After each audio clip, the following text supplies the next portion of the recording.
우리 한 번 더 인사하겠습니다. 은혜 많이 받으시기 바랍니다.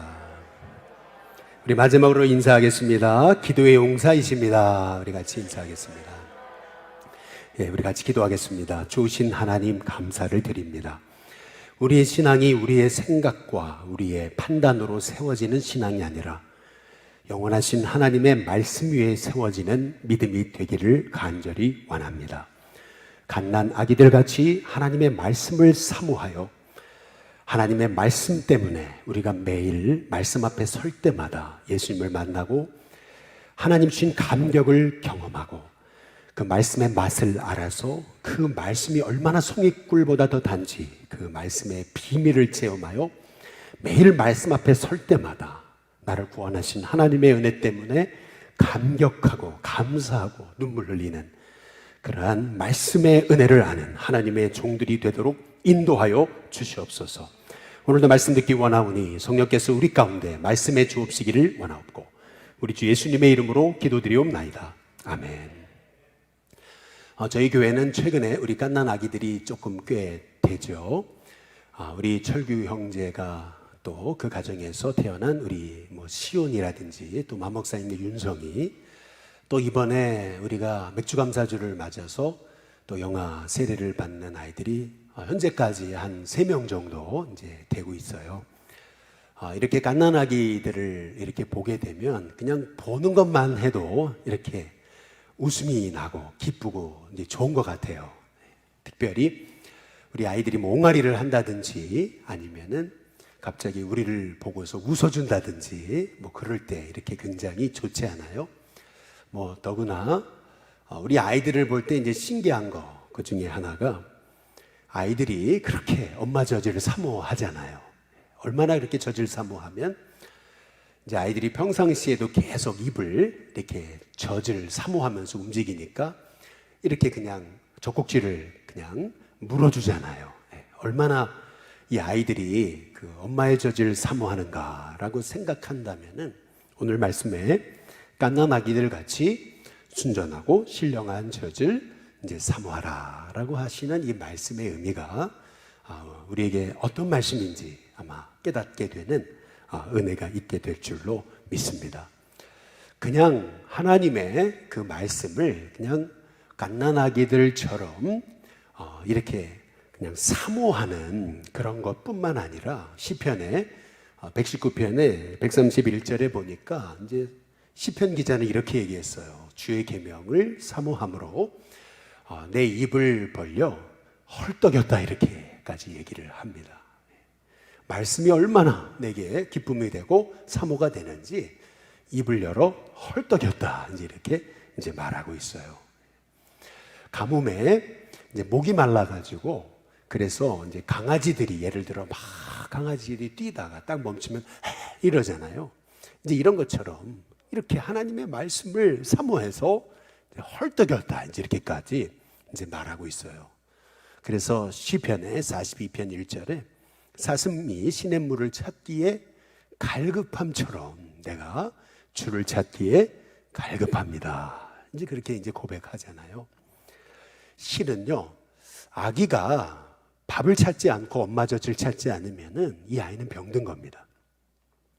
아기가요, 우유를 안 먹어요. 젖을 안 먹어요. 그러면요, 이 아기는요, 이미 뭔가 이제 문제가 왔다는 사인이에요.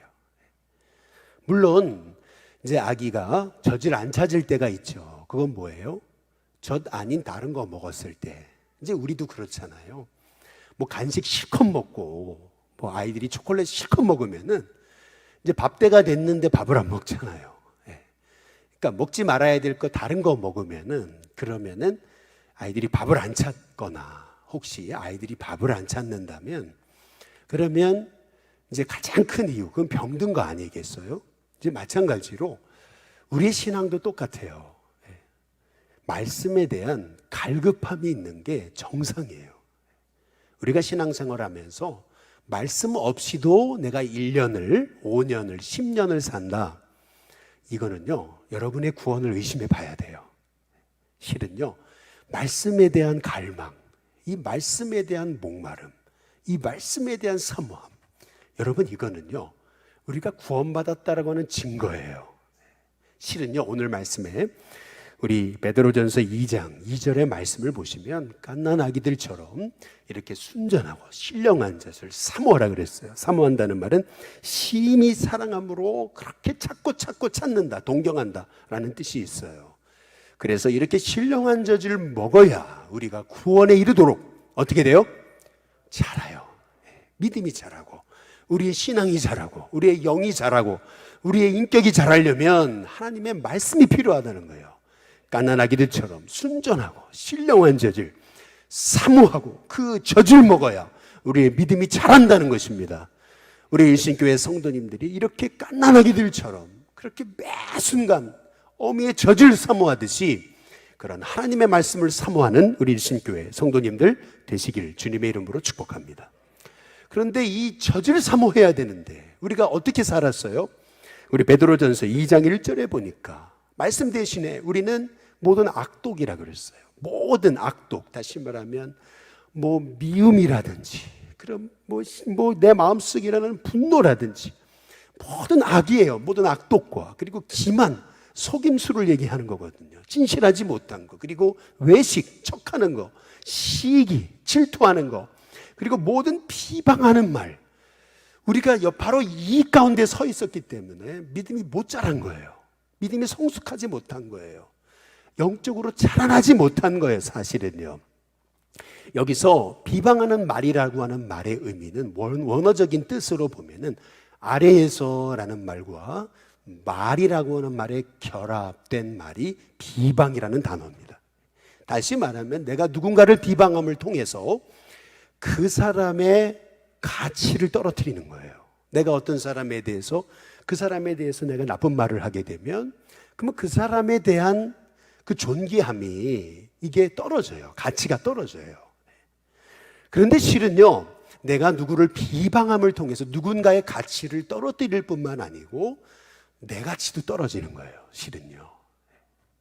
그래서 지금 베드로는 말하는 거예요. 우리의 믿음이 자라고 우리가 구원에 이르도록 성숙하려면은 모든 악독, 그리고 모든 기만, 그리고 모든 외식, 시기, 비방하는 말을 버려야 된다고 말씀하시는 거예요. 그리고 그 대신에 우리가 해야 되는 건 뭐냐면 갓난아기들처럼 이 하나님의 이 순전하고 이 신령한 젖을 우리가 사모하고 갈급해하고 기다리고 동경하고 그렇게 찾고 그 말씀을 먹어야 된다라고 하는 거죠.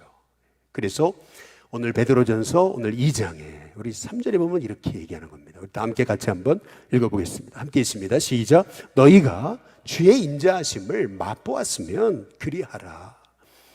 어떤 가게를 갔어요. 근데 너무 음식이 맛있어요. 그 맛을 경험했어요. 그러면 또다시 그 맛을 찾잖아요. 어렸을 때 우리 어머니가 해주신 그 김치찌개, 그 된장찌개, 그것이 너무 내 입맛에 맞잖아요. 그러면은 그 맛을 찾는 거예요. 엄마가 해준 그 김치찌개, 된장찌개, 그게 너무 생각이 나는 거거든요. 마찬가지로 우리가 구원받고 하나님의 자녀가 됐다면은 그러면 이 말씀의 맛을 알아야 돼요. 저는 우리 신교회 성도님들이 이 말씀의 맛을 아는, 그래서 말씀 앞에 세워지는, 말씀을 사모하는 갓난아기들처럼 이 신령한 저주를 사모하는 하나님의 종들이 되시기를 주님의 이름으로 축복합니다.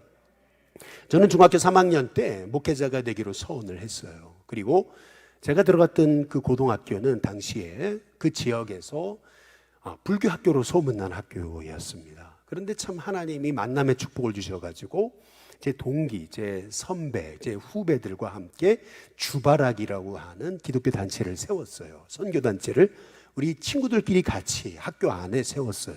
불교 학교다 보니까 학교에서 그 기독교 단체를 인정해 주지 않죠. 그러나 선생님들이 막 이렇게 또 때로는 학교에서 핍박이 있었어도 우리끼리 그렇게 또 모이고 이렇게 기도하면서 우리는 매일 그렇게 시간을 다해서 기도했었어요. 근데 그러다가 이제 우리가 이러지 말고 이 지역의 청소년들을 한번 영적으로 깨워보자. 그래가지고 찬양을 연습해가지고 우리가 학교 교회들을 다니면서 찬양 집회 이런 것들 인도를 했었어요. 그런데 이제 막상 하기 시작하니까 사람들이 너무 좋아하는 거예요. 당시는 여러 가지 문화가 별로 없었잖아요. 이제 그러다 보니까 저희가 막 이렇게 기타 치고 그리고 막 이렇게 옛날에 이렇게 치는 게 있었어요. 그리고 뭐 탬버린 치고 막 찬양하고 막 그러고 하니까 우리가 다니는 곳마다 막 서로 와달라고 막 그래가지고요. 학생들이 막 교회마다 다니면서 이 중고등학교 아이들 같이 찬양하고 그러면서 소위 우리가 옛날 이제 찬양 집회 같은 거를 했었던 거죠. 근데 이제 그러면서 말이에요. 제가 지금 생각해 보니까 건물이 들은 거예요. 건물이. 무슨 말이냐면 목회자로 서원했어요. 그리고 주님을 위해 살겠다고 했으면 그러면 더 엎드리고 기도하면서 말씀을 파였어야 되는데 말씀에 붙잡히고 어떻게 하면 주님이 기뻐하시는 목회자가 될 수 있을까라고 하는 걸 생각하면서 늘 기도하면서 말씀을 붙잡고 그렇게 제가 신학교 가기를 준비했어야 되는데 그렇지 않고 건물이 들어버렸어요. 그리고 나서 감신대를 들어가게 됐죠. 근데 감신대에 들어갔는데 저는 신학교는 늘 기도하고 늘 찬양하고 늘 말씀 보고 그러는 줄 알았더니 이제 가보니까 맨날 데모하고 할렐루야 맨날 데모하고 그리고 그 다음에 뭐 자유주의 신학이 막 그렇게 물밀듯이 막 그냥 수업 시간마다 막 자유주의 신학 뭐 P문서, J문서, E문서 막 그러면서 막 그렇게 막 그냥 자유주의 신학을 배우기 시작하는데 기초가 없이 신앙의 기초가 없이 세상 속에 그냥 들어가 버린 거잖아요, 소위. 그러다 보니까요, 그냥 신앙이 그냥 뿌리채에 흔들려 버리더라. 엄청 방황을 했어요. 이 목회, 이 신학을 계속해야 되는가? 그래서 한 학기를 학교를 안 다녔어요. 제가 학교를 안 다녔습니다. 그리고 나서 군대 영장이 나와가지고 군대 갔는데 역시 하나님은 절 포기하지 않으셨어요. 거기서 예배 때 하나님을 만나고 그리고 나서 다시 예수님을 만나고 나니까 그때부터요 이 구원의 감격, 은혜를 다시 체험하기 시작하니까 그때부터 나타났던 현상, 그게 뭐냐면 말씀을 사모한 거예요. 얼마나 그 말씀이 송이꿀보다 더 단지. 근데 이게 이등병이 말씀을 볼 수가 없잖아요. 말씀을 본다면 빠져가지고 저런다고, 편하니까 저런다고 막 그러니까 이 책을 펼 수가 없어요. 그래서 어떻게 해요? 화장실에 들어가가지고 옛날 우리 그 최전방 그 부대의 화장실은 막 냄새나고 그러잖아요. 그런데 가가지고 화장실에 앉아가지고 말씀을 보고 또 그걸로 부족하니까 또 막사에서 자면은 이불을 뒤집어 쓰고서 어떻게든 간에 랜턴을 켜놓고 성경을 보고 막 말씀을 어떻게 하든지 말씀을 사모하고 말씀을 보고 막 신약성경을 계속 읽어나가는데 놀라운 현상이 나타났어요. 어떤 현상이 나타나기 시작하냐면 이상하죠. 제 안에 자신감이 생겨요. 제 안에 기쁨이 있어요. 그리고 뭐든지 다 할 것 같아요. 그러더니 막 사람을 설득하는 힘이 생겼어요. 그래가지고 밑에 있는 그 후임병들 다 전도하고 막 그러면서 아유 지금 생각해 보면은 내가 어떻게 이렇게 했지라고 할 정도로 군대에서 병이 대대장을 독대하면서 일반 병이 대대장을 독대해가지고 이런 부대에 문제가 있는데 해결하셔야 된다고 도와주셔야 된다고 그렇게 하는 게 쉽지가 않은데 대대장을 독대해가지고 그래가지고 우리 친구를 이렇게 일주일 동안 휴가를 가게 만들고 그리고 나서 그 친구가 탈영하는 게 아니고 다시 돌아와가지고 순한 양이 되어져 버리고 막 이런 일들이 생겨지고 막 이러면서 이상한 거예요. 내 옆에 있는 친구, 아픈 친구 손 놓고 기도하면 병이 낫고 막 이런 역사들이 막 일어나게 되는 거죠. 실은요, 내가 말씀을 알아가고요, 내가 말씀의 비밀을 체험하게 되고 말씀의 은혜를 체험하게 될 때요, 실은 내게 향한 하나님의 계획과 은혜가 놀랍습니다. 그래서요, 우리는요, 모든 악독, 그리고 시기, 그리고 기만, 비방하는 말, 외식을 다 버려야 돼요. 그리고 우리는 정말 깐난하게 들처럼 순전하고 신령한 젖을 우리가 사모해야 되는 겁니다. 매일 매순간 그 말씀을 사모해서 그 말씀 위에 서고 말씀을 먹고 그 말씀 안에 세워지는 그런 하나님의 종들이 우리 일신교회 성도님들 되시길 주님의 이름으로 축복합니다. 오늘 여기 보시면은 이제 4절에 보시면 이렇게 얘기를 해요. 사람에게는 버림받으셨어요. 그러나 하나님께는 택하심을 입은 보배로운 그 다음 뭐예요? 산 돌이신 예수님께 나아가라 이렇게 말씀합니다. 여러분 잘 보세요. 우리는 돌 그러면은 돌은 별로 좋지 않은 이미지예요. 간혹 이렇게 말씀을 암송하시고 말씀을 계속 외우시라고 이제 그러면은 많은 분들이 내가 돌대가리라고 이제 그러잖아요. 그러면 제가 그러죠. 돌에 새겨지면 지워지지도 않습니다. 이제 이렇게 얘기하는 거죠. 우리는 보통 이 돌에 대한 이런 개념이 좋지 않은 개념이에요. 돌에 대한 개념이. 그런데 오늘 여기 보니까 예수님을 산돌이라고 그래요. 예. 이게 무슨 말일까? 우리 베드로전서 2장에 5절에 보니까 근데 예수님만이 산돌이시 아니고 바로 우리도 산돌같이 그래요. 신령한 집으로 세워져야 된다. 이렇게 얘기합니다. 예수 그리스도로 말미암아 하나님이 기쁘게 받으실 신령한 제사를 드릴 거룩한 제사장이 되어야 된다. 이렇게 말씀하고 있습니다. 우리가 왜 예수님을 산돌이다라고 이렇게 지금 베드로는 얘기하고 있는지 여러분이 좀 이해하셔야 됩니다. 요새는 뭐 이렇게 집을 지으면 땅을 파고서 공고리를 치고 그리고 나서 거기에다 이제 철 비임을 박아가지고 막 올리잖아요, 위로. 그런데 과거에 이스라엘은 워낙에 그렇게 돌로 된 지형들이라 가지고 돌이 많았어요. 지금도 돌집들입니다. 그러다 보니까 이제 우리하고 집이 짓는 방법이 다르죠. 먼저 기초를 돌로 놓는 거예요. 사방에 양쪽 이 네 군데다가 네 모퉁이에다가 이제 돌을 세워요. 이게 바로 모퉁이 돌이죠. 기초석들이에요. 이 모퉁이 돌, 사방에 모퉁이 돌이 든든해야지만이 거기 위에 집이 세워지는 거예요. 그런 의미에서 예수님이 바로 집을 세우는 모퉁이 돌이시다. 이제 그렇게 이제 말하고 있는 거죠. 바로 다시 말해서 우리의 믿음의 신앙의 기초는 누구세요? 예수님이신 거예요. 예수님이 우리의 신앙의 기초다. 그 예수님 기초 위에 그 산돌이신 그 예수님의 기초 위에 우리도 산돌처럼 돼서 신령한 집으로 세워져야 된다고 이렇게 말씀하고 있어요. 우리가 인생에 집을 세워야 되잖아요. 그런데 우리 인생에 집을 세우려면은 오늘 말씀에 이렇게 얘기합니다. 예수 그리스도로 말미암아 하나님이 기쁘게 받으실 신령한 제사를 드릴 이렇게 말합니다.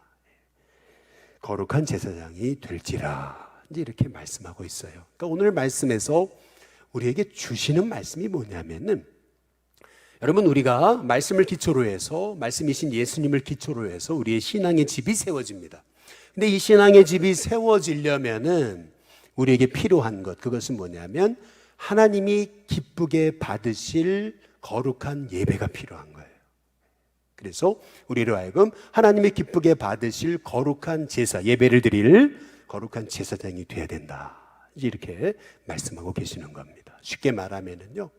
이제 말씀 위에 우리의 믿음의 집이 세워지려면은 절대적으로 우리의 삶에 필요한 거 그것은 뭐냐면 하나님이 기쁘게 받으실 예배가 우리의 삶에 드려져야 된다는 거죠. 그러니까 무슨 말이냐면은 음식이 너무 맛있고 너무 귀해요. 너무 정말 너무 맛있게 만든 음식이에요. 그런데 그 음식을 어느 그릇에 담느냐 이게 되게 중요한 거예요. 다시 말하면 음식 이 내용물이 말씀이라면 우리가 보통 지난주까지 말씀드린 대로 말씀과 기도가 우리의 신앙의 내용물이라면 그러면 이 말씀과 기도를 담는 그릇이 뭐예요? 그게 예배예요. 예배. 그러니까 무슨 말이냐면은 실은 우리의 예배가 세워져야 여러분의 인생의 집이 세워지는 겁니다.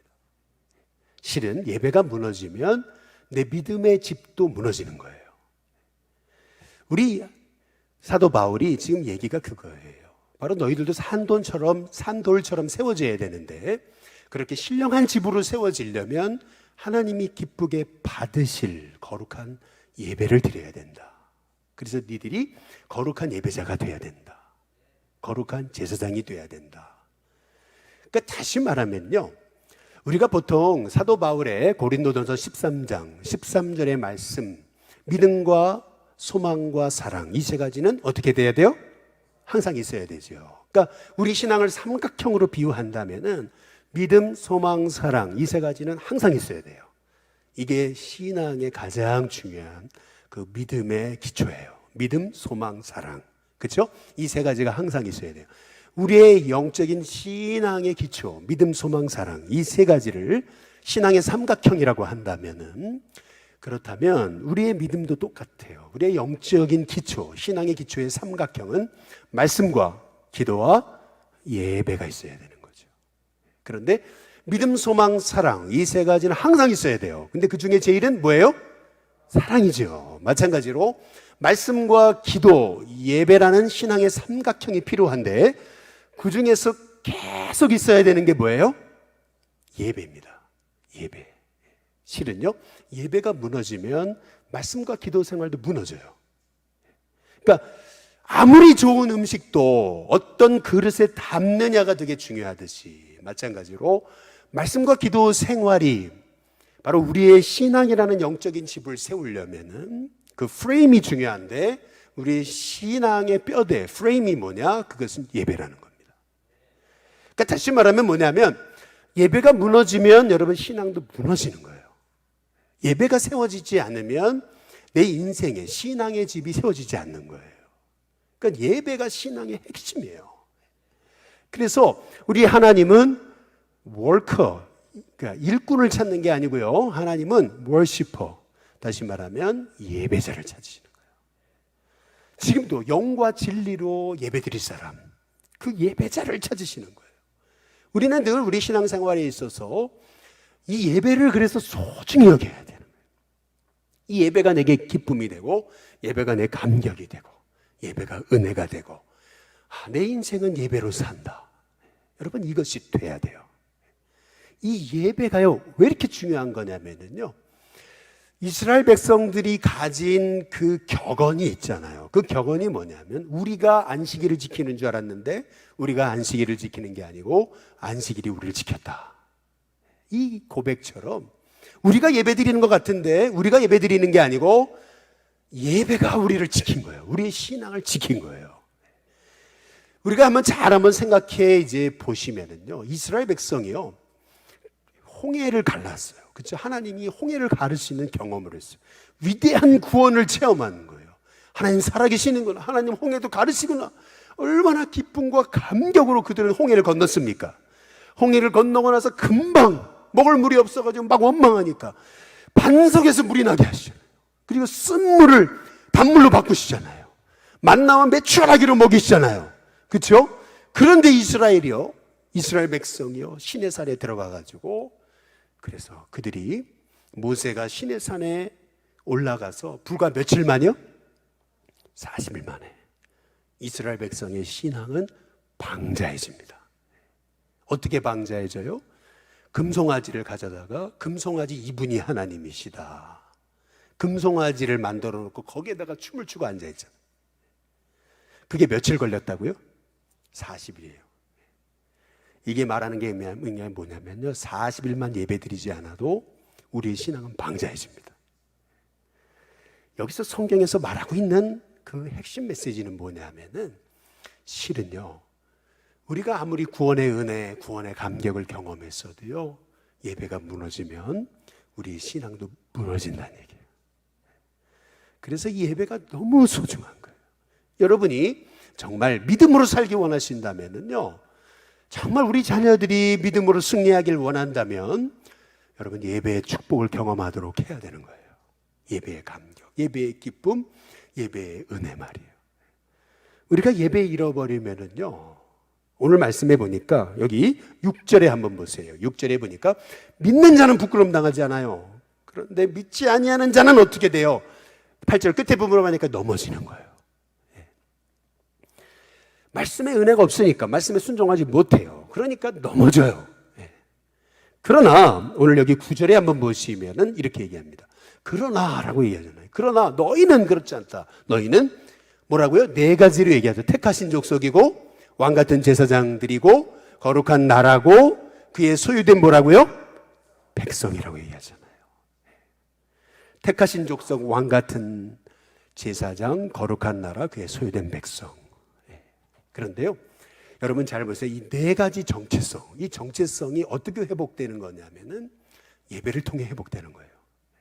내가 예배의 감격을 회복할 때요, 그렇구나, 하나님 날 택하셨구나, 나는 왕처럼 존귀한 주님의 제사장 같은 존재이구나, 그리고 나는 바로 그 주님의 나라이구나, 나는 그분의 소유된 백성이구나.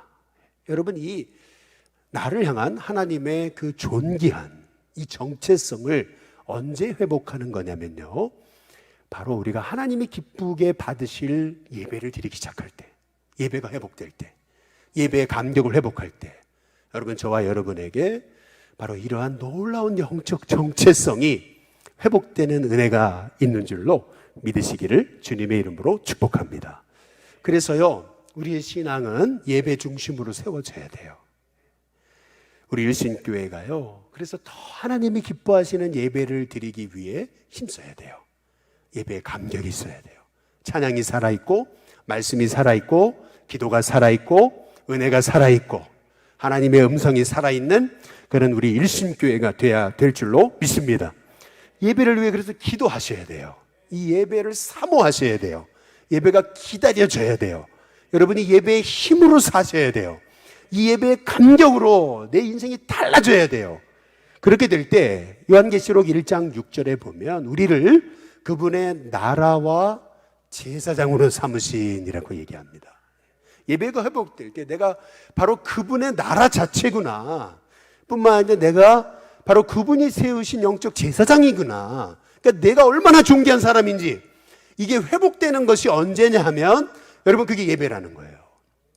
에드워드 모트라고 하는 37세 된 목수가 있었어요. 이분은 남해 목공소에서 다 그냥 망치질이나 하고 맨날 못이나 쳐다보고 하는 인생으로 살았던 거예요. 37살쯤 되니까 인생이 참 공허해지는 거죠. 맨날 망치질이나 하고 내가 맨날 못이나 쳐다보고 살아야 되는가. 참 인생이, 내 인생이 이렇게 고달프고 이렇게 하기 싫은 일 하다가 내 인생이 끝나야 되는가. 그러다가 무심코 아주 작은 예배당에 찾아가게 됐어요. 마침 존 하야트라고 하는 목사님이 그때 하셨던 설교가 요한복음 3장이었어요. 거듭남에 대한 설교. 그 말씀을 들으면서 이 거듭남의 비밀을 체험하게 된 거예요. 구원받고 구원의 은혜, 예배를 통해 하나님의 은혜를 체험하기 시작하니까요, 이분이 그 다음에 했던 말이 뭐냐면은 망치가 춤을 추더래요. 이 못이 노래하더래요. 이게 뭐예요? 자기가 하는 일에 대한 기쁨을 회복한 거예요. 이 망치질하는 것도 주님이 목 주셨는데 이런 생각을 하면서 그 작은 하나하나 일하면서 너무 일이 하는 게 기뻐진 거예요. 재밌어진 거예요. 전에는 그냥 마지못해가지고 그냥 돈벌이 하기 위해서 그냥 죽지 못해서 하는 일이랬다면 이제는 내가 하는 일이 너무 기뻐진 거예요. 너무 감사해요. 이렇게 쓰임받게 하신 게 너무 감사해요. 이제 그러다 보니까 이분이 종업원이 아니고 이분이 주인이 된 거예요. 이미 마음으로. 그러고 나서 얼마 후에 이분이 이 목공소를 인수합니다. 사장이 돼요. 그러고 나서 55세가 됐을 때 그는 거부가 됩니다. 어느 날 이제 55세가 됐을 때 옛날 과거의 인생을 37세였던 그 방황하던 시기를 돌아보면서, 야, 내가 그때 구원받지 못했더라면 내 인생이 이렇게 바뀔 수 있었을까? 이것이 하나님의 은혜였구나. 그래서 그는 자기가 배회하던 그 런던 시내의 한 언덕에다가, 그래, 내가 받은 복을 가지고 주님의 전을 한번 세웠으면 좋겠다. 그래서 성전을 건축해서 하나님 봉헌합니다. 신학을 공부하게 됐고요.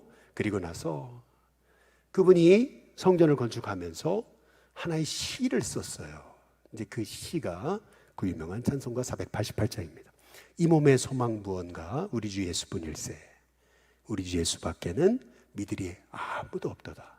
주 나의 반석이시니 그 위에 내가 서리라.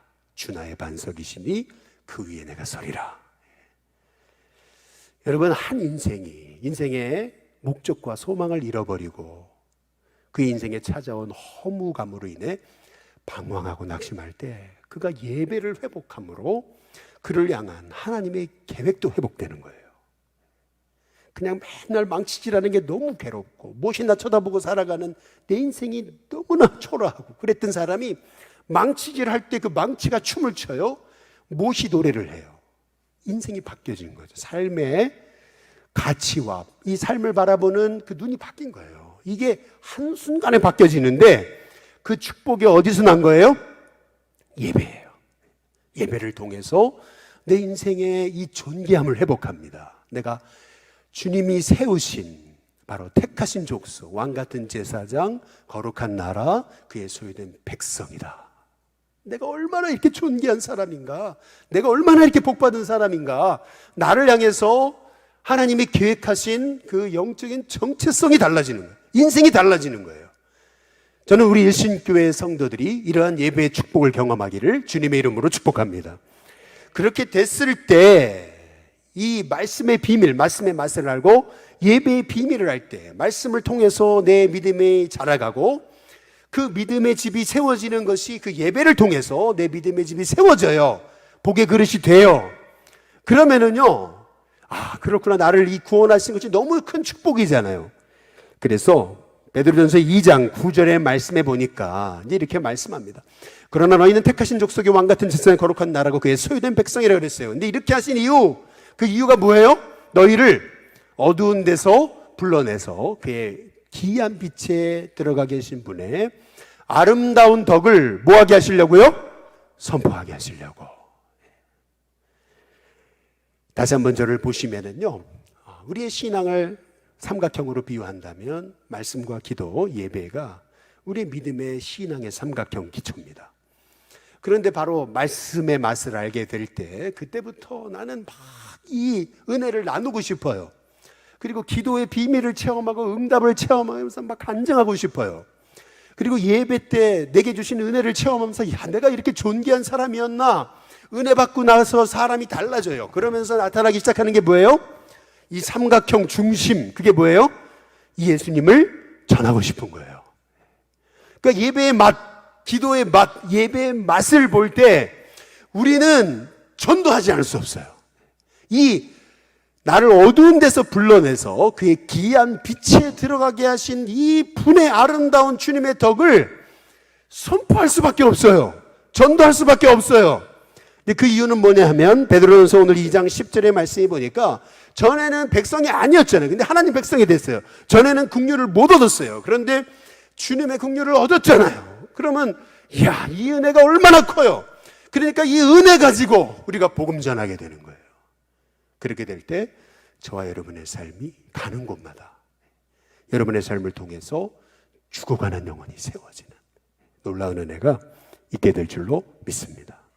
바라기는 저와 여러분의 믿음이 모든 악도, 그리고 기만, 외식, 시기, 비방 안에 세워지는 신앙이 아니고요, 저는 여러분의 신앙이 갓난 아기들처럼 그렇게 나를 순전하게 하시고 나를 영적으로 살찌우게 하시는 그 주님의 말씀 위에 세워지는 하나님의 종 되기 위해 기도하시기를 주님의 이름으로 축복합니다.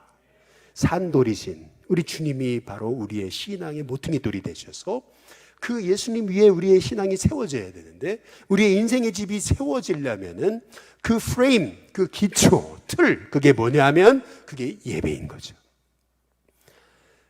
아무리 나라를 빼앗기고 아무리 세계로 흩어져도 2000년간 예배를 잃어버리지 않았어요. 그랬더니 2000년 만에 나라까지 회복하는 거예요. 예배 회복하면 여러분의 인생에 풀리지 않을 것 같은 문제도 회복하는 역사가 있게 될 줄로 믿습니다. 그래서 예배 중심이에요. 예배 중심으로 내 신앙이 세워져야 되는 거예요. 말씀, 기도가 세워지려면 예배가 세워져야 돼요.